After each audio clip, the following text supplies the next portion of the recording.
오늘 하나님이 주시는 말씀은 요한복음 3장 20절에서 22절에서 30절까지 말씀입니다.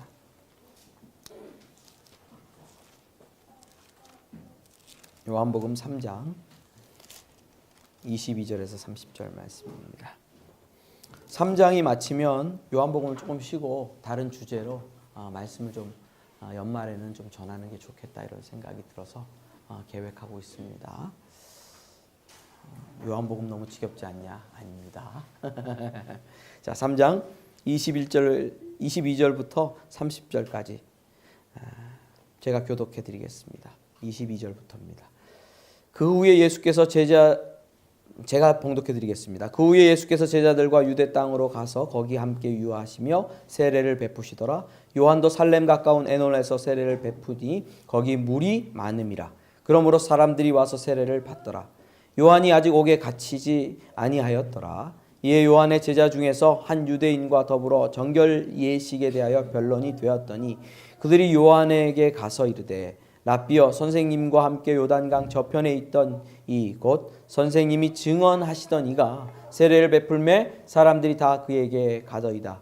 요한이 대답하여 이르되 만일 하늘에서 주신 바 아니면 사람이 아무것도 받을 수 없느니라.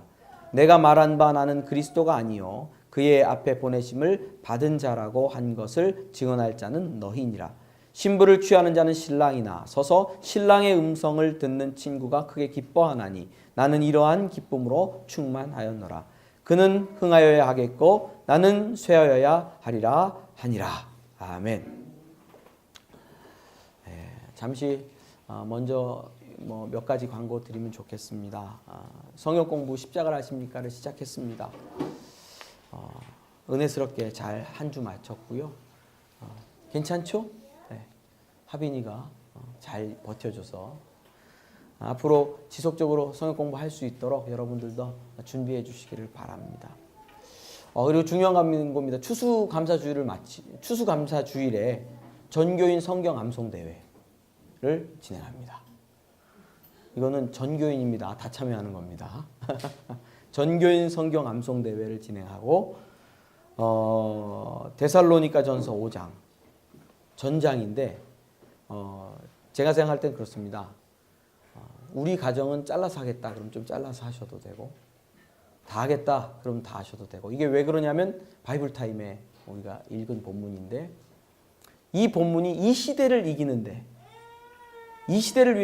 너무너무 중요한 본문이다 이런 생각이 들어서 이 본문을 정했습니다. 그리고 진행 방식은 추후에 공지하도록 하겠습니다. 네. 할렐루야. 분위기가 쌓여지네요. 걱정과 근심이 몰려옵니다. 자, 긴장들 하시고 데살로니가 전서 몇 장? 5장. 네. 자, 그리고 야탐역 광장에서 계속 파로솔 미스가 진행되고 있는데요. 만날 만한 사람들 만날 수 있도록 좀 기도해 주시기를 바랍니다. 예. 하나님께서 동행하시고 함께 하실 줄 믿습니다. 감사합니다. 예. 요한복음 좀 울리죠?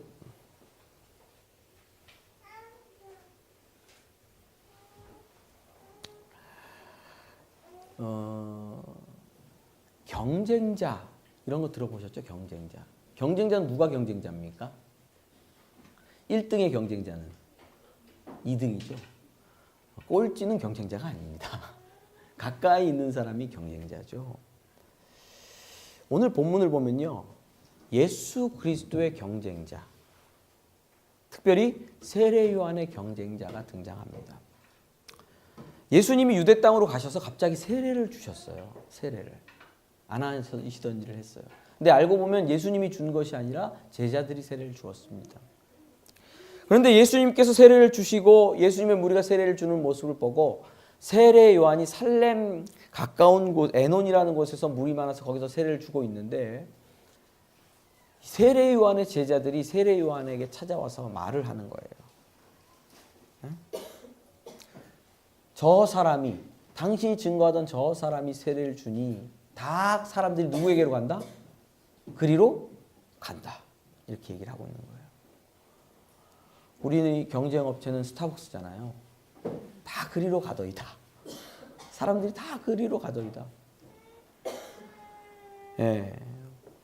이런 경쟁 때문에 제자의 마음에는, 세례 요한의 제자의 마음에는 일종의 분노가 생겼어요. 뭔가 자기가 뺏긴다는 생각을 하고 있는 거죠. 자기가 섬기는 세례 요한이 잘 돼야 되는데 누가 잘 된다? 갑자기 나타난 예수라는 인물이 잘 되고 사람들이 다 그리로 가니까 이 마음에 분노가 생긴 겁니다. 자기가 섬기는 선생님이 더 크고 위대해져야 되는데 거꾸로 된 거죠. 이런 제자의 반응 앞에서 세례 요한은 흔들리지 않습니다. 그리고 제자에게 이렇게 말합니다.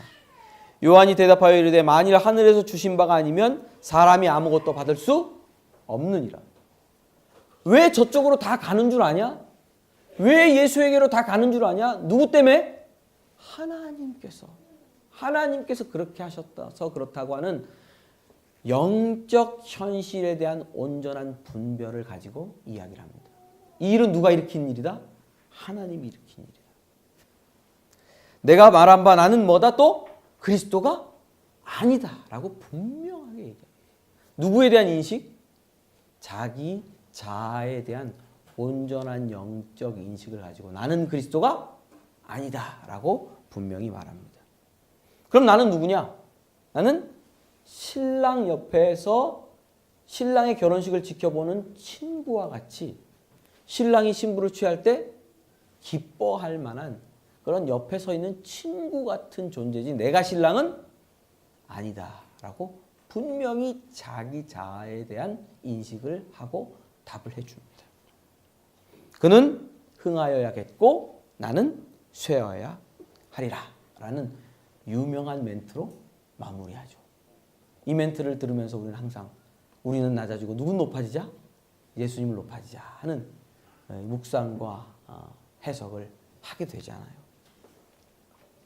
여러분, 세례 요한은 어떤 사람이죠? 그 당시에? 어떤 사람일까요? 자, 세례 요한은 이름이 났습니까? 안 났습니까? 이름이 엄청 났어요. 자, 많은 사람들이 누구에게 세례를 받으러 왔냐면 세례 요한에게 세례를 받으러 왔어요. 그것 때문에 놀라가지고 바리새인과 서기관들이 누구에게 사람을 보냅니까? 세례 요한에게 찾아와서 넌 도대체 뭐냐? 온 백성들이 너에게 찾아와서 세례를 받는데 넌 도대체 뭐냐? 라고 물을 정도로 갑자기 센세이션을 일으킨 사역자예요. 탄천에서 세례를 주니까 온 분당 이 성도들이 탄천으로 몰려가더라. 그래서 교단에서 보낸 거예요. 합동 측 총회장이 사람을 풀어가지고 만났어요. 넌 도대체 어느 교단 소속이냐? 뭐 이렇게 된 거예요. 이름 있는 사람이에요. 인기를 가지고 있는 사람이에요. 어느 정도 권력이 있었냐면 당시 헤롯이라는 왕이 세례 요한을 죽이고 싶은데 죽일 수가 없는 거예요. 왜? 여론이 누구에게 쏠려 있어요? 세례 요한에 쏠려 있습니다. 그러니까 이렇게 여론의 인기를 한 몸으로 안고 있어서 왕도 좌지우지하지 못했던 힘을 소유하고 있던 사람이 알고 보면 세례 요한입니다. 그런데 그런 세례 요한이 지금 자기의 모든 인기의 근원인 세례를 뺏기고 있어요. 누구한테? 예수 그리스도에게. 양꼬치집에 누가 교회를 개척했는데 다 글로 가는 거예요. 우리 성도들도 어머 우리 홍 목사님보다 저쪽이 낫네. 그러고 가는 거예요. 주일날 차를 여기다 세우고 절로 들어가. 그럼 기분이 나쁘겠죠? 그런 질투를 유발할 수 있는 경쟁의 관계가 시작된 겁니다. 그런데 세례 요한은 철저한 영적 현실과 또 영적 자아에 대한 인식을 가지고 이런 일들에서 결코 밸런스를 잃지 않습니다. 결론은 뭐라 그럽니까? 그는 흥하여야 하겠고 나는 쇠하여야 하리라. 그리고 자기 자신을 내어버리고 결국 죽음의 길을 가게 됩니다. 사랑하는 성도 여러분, 예수와 세례 요한이 경쟁 상대에 놓였었던 것을 생각하면서 오늘 제가 하는 적용들을 들어주십시오. 제가 예전에 이런 적용하고 비판하는 설교를 많이 했었는데 나이가 들어서 그런지 우리 아내한테 욕을 좀 먹어서 그런지 좀 비판하는 설교를 좀 많이 좀 감하고 안 하고 어떻게 하다 보니까 좀 그렇게 됐어요. 굉장히 비판을 많이 했었는데 좀 많이 줄어들었습니다. 그렇지만 오늘은 좀 비판적으로 들릴 수 있는 이야기들을 실제 사례들을 들어서 이야기를 하면서 우리 교회의 중심을 잡아가고자 합니다. 홍 목사님 너무한 거 아니냐? 그래도 어쩔 수 없습니다. 그냥 한번 욕하고 넘어가시길 바랍니다. 현대 사회에는 예수와 경쟁하는 요소들이 굉장히 많습니다. 자, 그럼 예수와 경쟁하는 요소들은 세상 속에 있을까요? 교회에 있을까요? 교회에 많습니다. 돈은요? 예수와 경쟁하는 거죠. 다 알죠? 돈이 우상일 수 있다는 거. 그렇죠? 부모들에게 자녀가 우상일 수 있다는 것도 다 알죠? 뻔한 겁니다. 근데 교회에 나와서 신앙생활을 하면서 오히려 까먹을 수 있는 경쟁자들이 교회 안에 생각보다 많습니다. 테크놀로지가 발달하고 그것 때문에 매스미디어가 발달하고 요즘 SNS로 한 번에 막 뿌리면 쫙 퍼지잖아요. 내 설교는 그렇게 안 퍼지더라고요. 조회수가 10번, 15번. 할렐루야. 보신 분들 축복합니다. 복 받으십시오. 근데 BTS는요. 페이클럽. 어저께 제가 조회해봤어요. 3억 5천. 3억 5천. 에? 중국 인구가 몇 억이에요? 10억? 10몇 억이에요? 14억? 10 너무 많구나. 비교가 안 된다. 하여튼 3억 5천.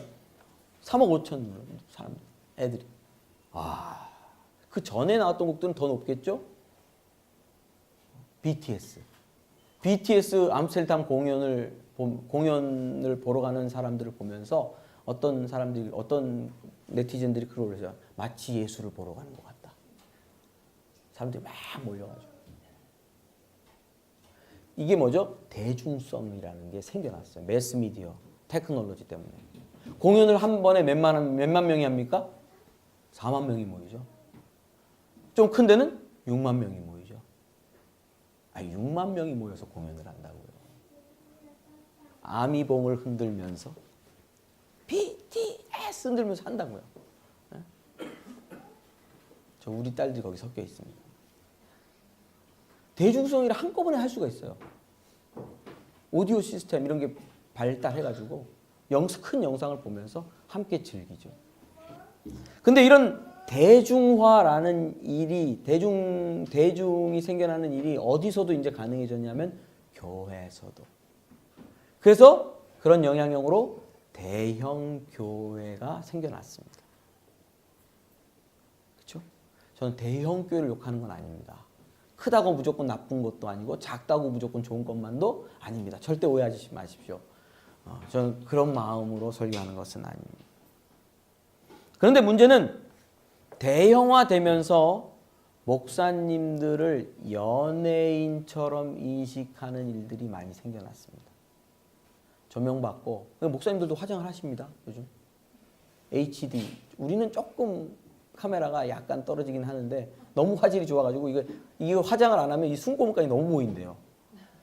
그래갖고 막 메이크업을 하고 그리고 올라가서 어떻게 제스처를 해야 되나, 팔 동작은 이렇게 해야 되나, 요렇게 해야 되나 연습하고 올라가십니다.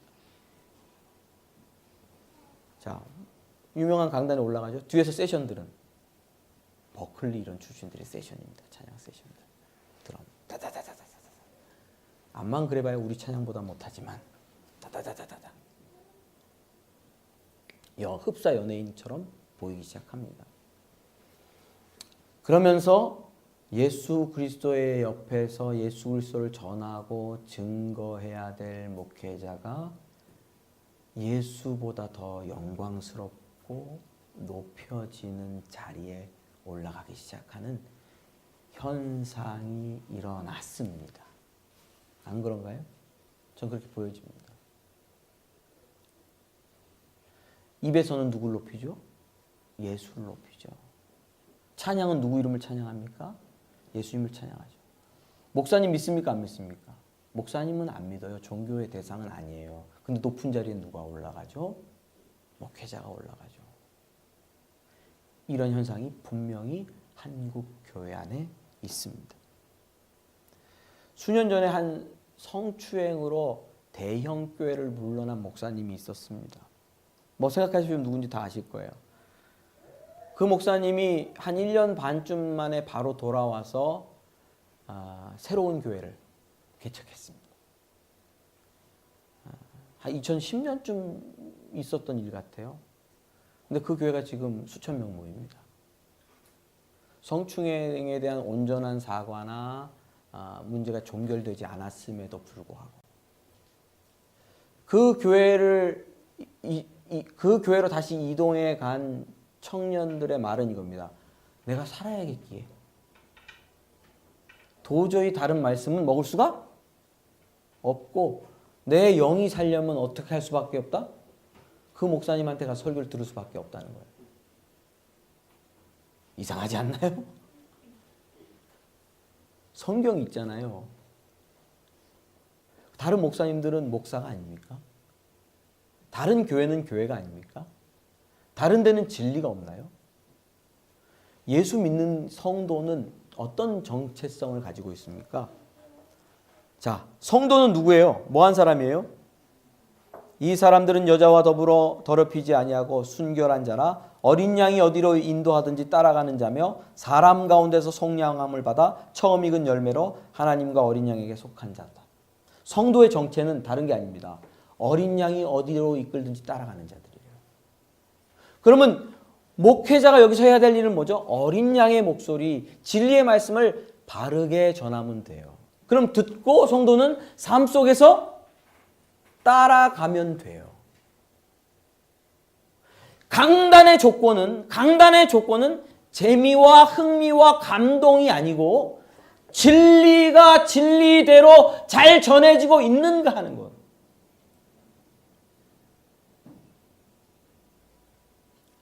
바른 성도라면 내가 예수님을 따라가야 한다면 예수님을 따라가는 길이 어디인지 잘 성경 말씀의 진리를 가지고 알려주는 목회자가 있으면 돼요. 필요 충분 조건이에요. 그게. 잘생겼던지 못생겼던지 키가 크던지 작던지 목소리가 흉하던지 어떠든지 상관이 없습니다. 설교가 지루하든지 아니하든지는 조건이 아닙니다. 그러면 이 목사님은 정말 진리를 전하셨을까요? 그 부분이 숙제입니다. 그 부분이 숙제입니다.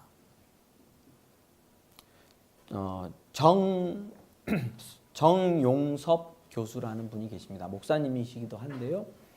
우리 교단과는 좀 다른 신학 색깔을 갖고 있어서 조금 아쉽습니다. 저랑도 몇 가지 좀 다른 면이 있습니다. 판넨베그라고 하는 신학을 전공하신 분인데 그래서 좀 차이가 나긴 합니다. 근데 이분이 한참 이 성추행하고 물러났던 이 유명 목사님이 잘 나갈 때 설교 비평서를 냈습니다. 설교와 선동 사이에서 라는 책을 냈는데 여기는 한국 교회에 내노라한 목사님들의 설교를 이분이 다 들어요. 그리고 설교집을 다 읽어요. 그리고 설교에서 잘된 점과 잘못된 점과 또 문제점이 있다면 비판하는 입장에서 썼어요. 글을. 근데 생각보다 너무 잘 쓰셨어요. 그래서 센세이셔널하게 팔려서 저도 구입해서 한 2권, 시리즈가 한 3권 정도 되는데 제가 한 2권 정도는 소장하고 있습니다. 근데 이 책에서 이 목사님의 설교를 이렇게 비판했습니다. 이처럼 성서 텍스트에 의존하는 게 아니라 전적으로 청중의 요구에만 기울어진 그의 설교는 좋게 말하면 들리는 설교지만 뭔다고요? 들린다고요. 귀에 쏙쏙 들어온다는 거예요. 쏙쏙 들어와서 그거를 안 들으면 마음에 갈증을 느끼는 거예요. 쏙쏙 들어온다. 들리는 설교지만 정확하게 말하면 막 가는 설교다. 설교 비평을 준비하고 대중 앞에 책을 써서 내는 분이 비판받을 것을 각오하지 않고는 이렇게 쓸 수가 없잖아요. 식견 있는 분이라면 이렇게 쓸 수가 없거든요. 그분의 말대로 정 교수님의 말대로 대중들에게 잘 들리게 하기 위하여 성경의 내용을 어떻게 하죠? 단순화시켜요. 그래서 하나를 뽑아가지고 요리해가지고 정보들을 버무려서 성도들한테 뿌립니다. 아주 단문으로 탁탁탁 들리기 쉽게. 뭐 단문으로 들리기 쉽게 얘기하는 것은 뭐 죄가 아닙니다. 뭐 아무런 문제가 없습니다. 쉽게 얘기해야죠. 저도 쉽게 얘기하려고 더 노력하려고 합니다. 성도들이 다시 새로 개척한 교회로 찾아가서 갈 때 하는 말이 내가 살아야겠길래. 그분들의 사는 방식은 뭡니까? 뭐를 믿는 게 사는 거예요? 어린 양이 어디로 가든지 따라가는 자입니까? 아니면 그냥 목회자를 맹목적으로 따라가는 자입니까? 여기서 보여지는 성도들의 무리는 복음 참 어렵습니다. 여러분 복음 있으신가요? 한때 복음학교 가가지고 어떤 분들은 나는 복음이 있냐, 너는 복음이 있냐 이러면 싸운 분들이 좀 있어요. 제가 그래도 20년 넘게 설교를 했습니다. 근데도요 매일 복음은 어렵습니다. 복음은 이렇게 터득되는 게 아니에요. 내 몸은 항상 율법이고 복음은 터득되지 않아요. 너무 어려워요. 그런데 이렇게 옮겨 가시는 분들을 보면 그분들은 나는 이미 복음을 가지고 있고 성경을 안다고 착각하시는 분들이 굉장히 많아요. 성경은 그렇게 알 수 있지 않습니다. 성경은 내 것이 아닙니다. 누구 말씀이죠? 하나님의 말씀이죠. 어저께 알았던 것도요. 하나님께서 다시 일깨워 주지 않으면 그거 그냥 똥이에요. 만나 저장해 두면 어떻게 되죠? 남는 게 아니잖아요. 오늘 것만 내 거예요. 내일 거는 새로 받아야 돼요. 요한복음 제가 설교를 시작하면서 너무너무 어려웠습니다.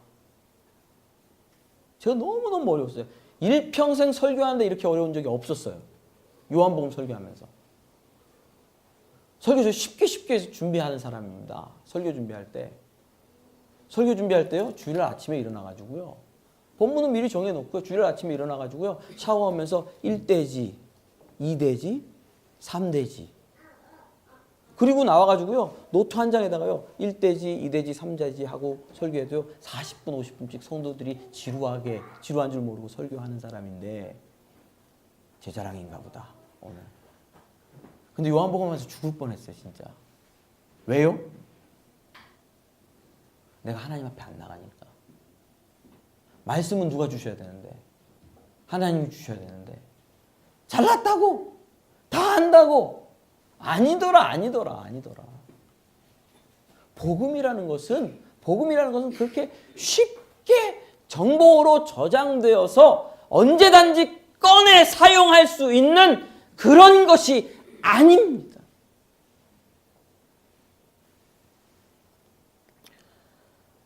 이러한 때에 목회자의 팬클럽이 형성되고 맹목적으로 따라갈 수밖에 없는 여건이 형성된 시대에 예수님이 어디 계신지 참으로 묻는 자들이 없는 시대에 우리 조심해야 됩니다. 이런 영적 현실을 인식하고 우리는 날마다 깨어 있어야 됩니다. 여러분, 목사 중요합니까? 안 중요합니까? 목사 중요합니다. 너무너무 중요합니다. 목사 얘기를 지금 계속 하고 있는데 목사 중요합니다. 저는 하나님께서 저를 보내셨다고 믿습니다. 한들교회. 여러분 그렇게 믿으셔야 됩니다. 김종훈 집사님 할렐루야 믿으셔야 됩니다. 하나님 보내셨어요. 하나님이 저를 세우셨다고 믿습니다. 그래서 저는 마땅히 우리 그 사랑 한들교회 성도들로부터 존경과 존중을 받아야 된다고 생각합니다. 이거 영적 현실입니다. 하나님이 보내신 아주 중요한 사실입니다. 여러분들의 좋은 것을 모두 저와 함께 나누십시오. 성경에 기록된 내용입니다. 고개를 왜 숙이십니까?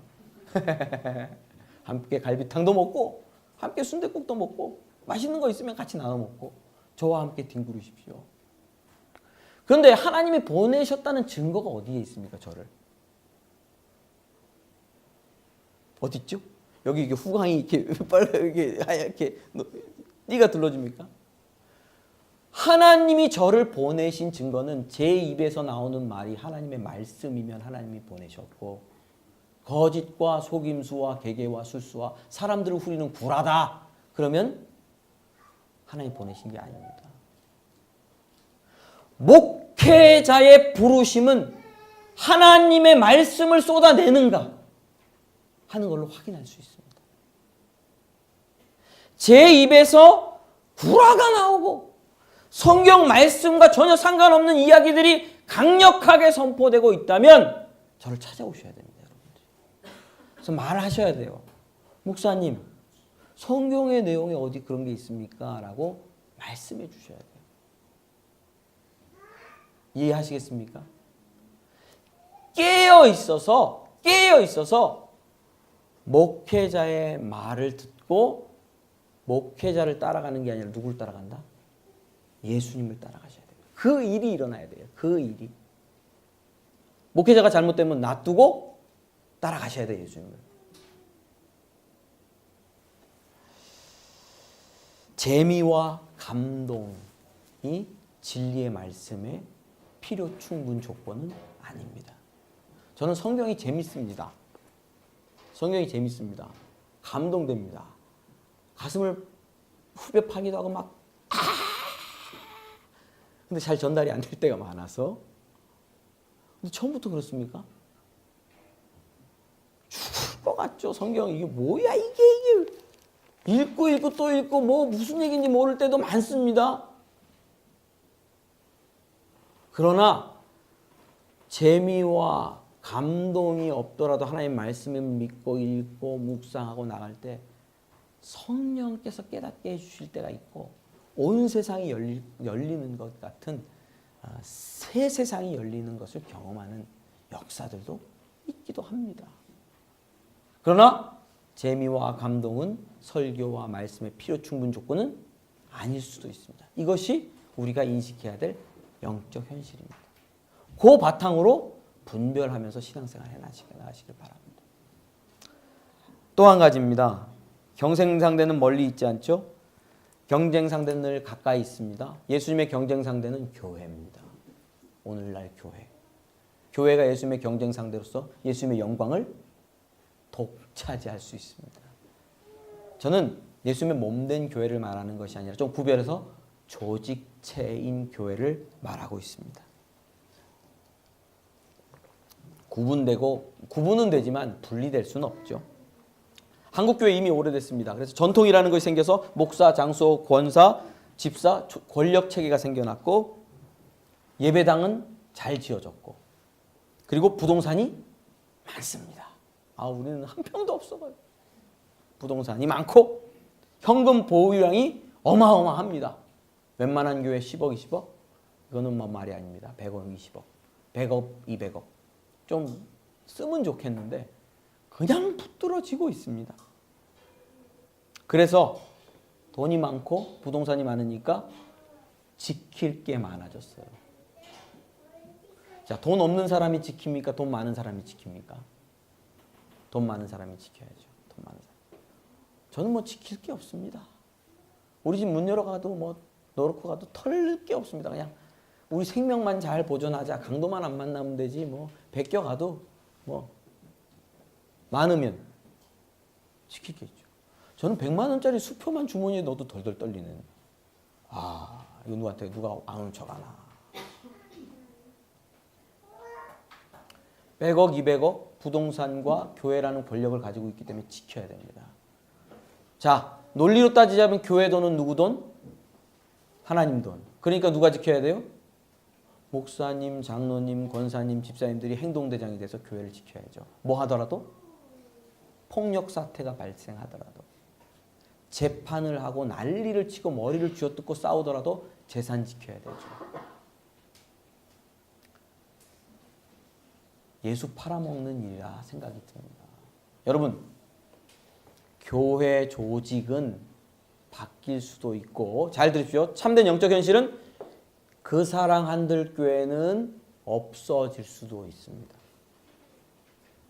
영원하지 않습니다.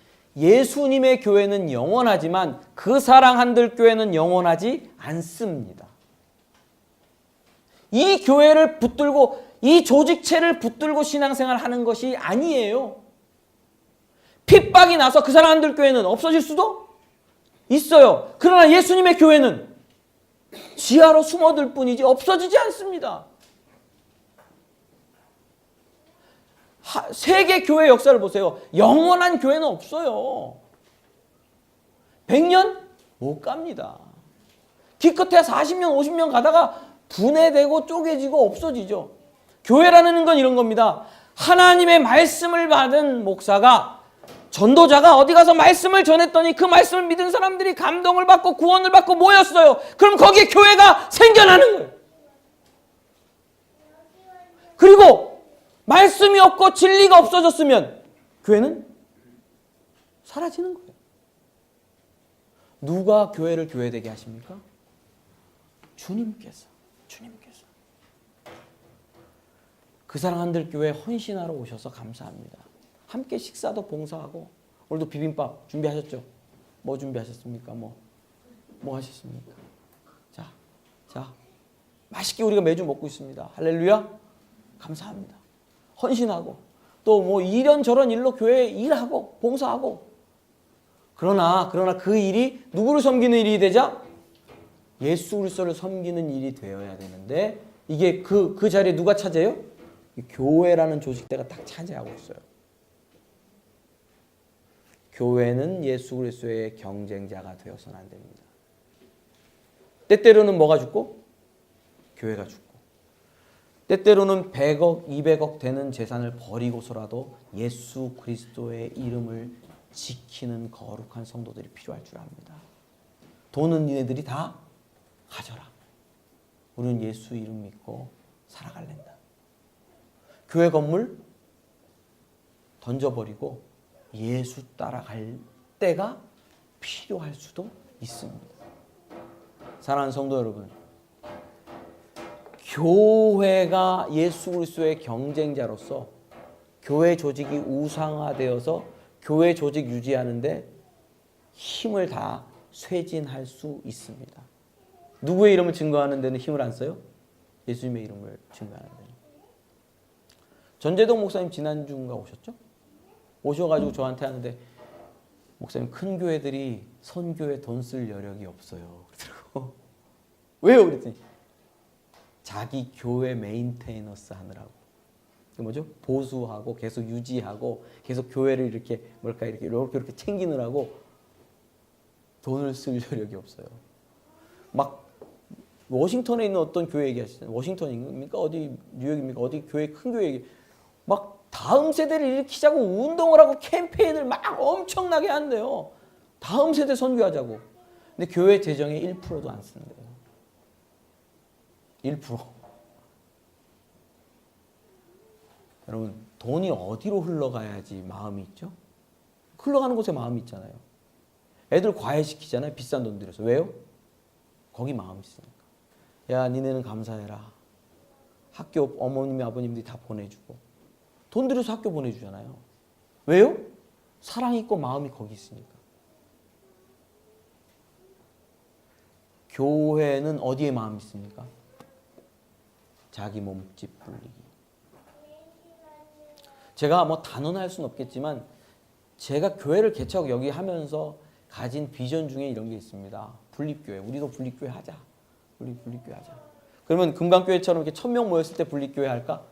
그럼 못할 것 같은 불안한 예감이 들고, 그래서 한 100명만 모여도 우리 분립교회 했으면 좋겠어요. 100명만 모여도. 어떻게 하냐면 요렇게 다른 도심에 뭐 카페 하든지 스페이스 316 2호점 장사가 잘 돼야지 2호점을 할 텐데 2호점을 하면서 2호점을 하고 우리도 목회자 지원을 하고 한 20명, 30명 가가지고 하고 우린 또 70명 남아서 여기서 예배 드리고 그렇게 자꾸 분립교회를 계속 하자.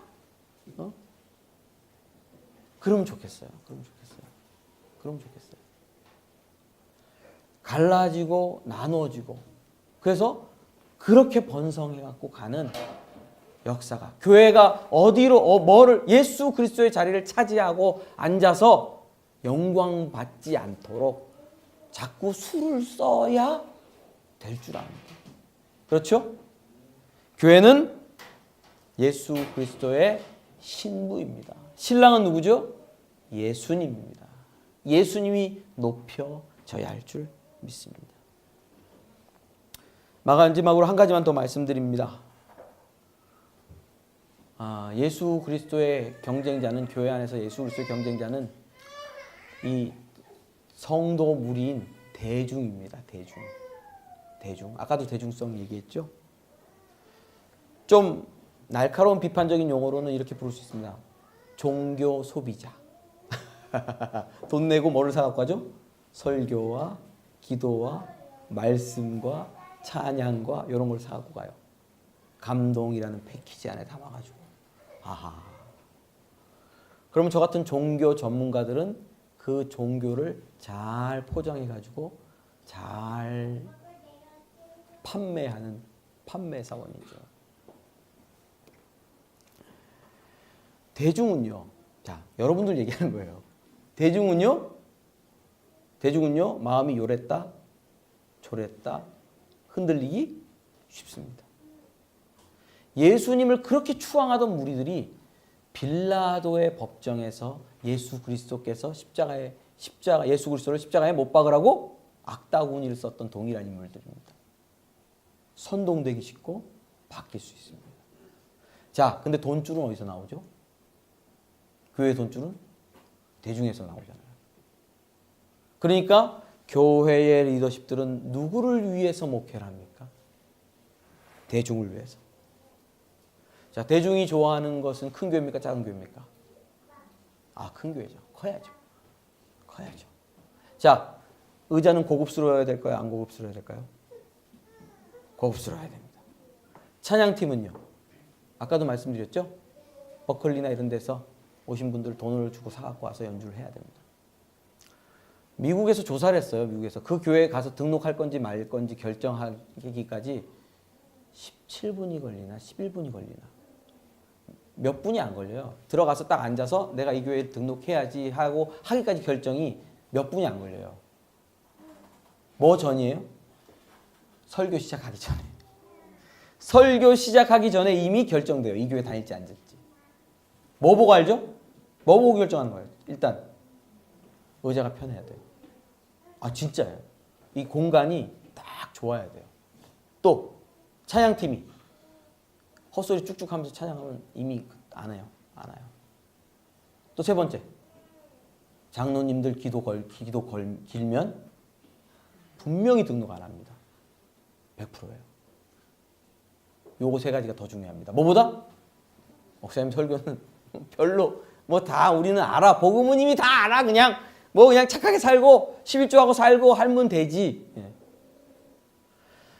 그 대중의 입맛에 맞게 성경의 메시지와 교회의 프로그램을 만들고 사람들을 오게 해서 종교를 팔아먹는 종교 장사가 한국 교회에 횡행하고 있습니다. 그것이 예수 그리스도보다 높아지고 있어요. 장사가. 대중을 위한 장사가. 예수님께 영광을 돌리겠다고 서약한 목회자들이 대중을 위한 종교 장사꾼으로 변모했죠. 종교 소비자들. 예수 그리스도께서 영광 받으시고 예수 그리스도의 뜻이 높아져야 될 자리에 소비자들의 뜻과 생각이 관철되고 그것들이 교회라는 이름으로 운영되고 있는 거죠. 할렐루야. 다시 이런 설교는 안 하고 싶습니다. 한 번은 짚고 넘어가야 돼서. 사랑하는 성도 여러분, 예수님이 주인이십니다. 그렇죠? 예수님 주인이십니다. 예수님께서 흥왕하여지고 우리 그 사랑하는 교회를 통해서 예수님 교회에서 높아지고 또 우리는 작아지고 때때로는 없어질 수도 있는 그런 존재들인 것을 인정하시기를 주님의 이름으로 축원합니다. 우리 그 사랑 한들교회와 성도들의 삶과 또 저의 설교와 저의 모든 사역을 통해서도 예수님만 높여질 수 있도록 우리가 배워가고 노력해가고 함께 힘쓸 수 있기를 주님의 이름으로 축원합니다. 기도하겠습니다. 주님, 그는 흥하여야 하겠고 나는 쇠하여야 하리라 하는 말씀이 구호가 되지 않게 하시고 우리 교회에 적용되게 하시고 성도들의 인생에 적용될 수 있도록 성령과 진리로 붙들어 주시옵소서. 세상의 헛된 것들이 예수님의 경쟁자로서 예수님의 자리를 차지하지 않도록 주여 우리 그 사랑 한들교회와 성도들의 인생과 마음을 붙들어 주시옵소서. 감사드리며 예수님의 이름으로 기도드립니다. 아멘.